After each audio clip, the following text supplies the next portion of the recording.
Of arithmetic versus geometric mean return. You can use the arithmetic mean if you want to make an estimate of future returns based upon a sample of past means. So we have the stock market for the last 20 years, and we want to make some estimate of whether or not we're going to get the same thing. So if you consider those returns independent, then you can use it. The stock market is clearly not independent, but we do the best we can. And the statement holds even if you're thinking about a period of more than 1 year. So, you could say the average 5-year return for the S&P 500 is this, and you can still use it. The geometric mean is really the more mathematically correct. Like we see in this example, the geometric mean gives us exactly what we would need to start from $1 and get to the same amount of money in the end, because this is also the geometric mean. I personally prefer that because it's more mathematically correct. All right, let's switch gears a little bit and talk about if you had $1 million to invest. You can buy a grocery store or an internet startup. Which one do you buy?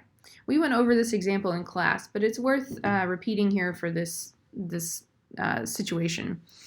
The class overwhelmingly chose to do the internet startup, and the reason for that is that the idea was that I could get a bigger return for it. That grocery stores had low margin, and we said, well, even if they are 100% assured that you'll get 1% return a year, that there are reasons to either buy this or buy that.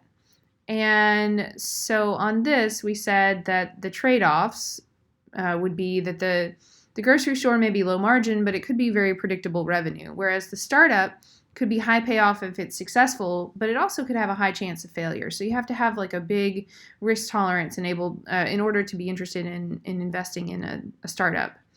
But the question is, if you could cooperate with other investors and had similar wealth, and you could buy both of them, would you do it?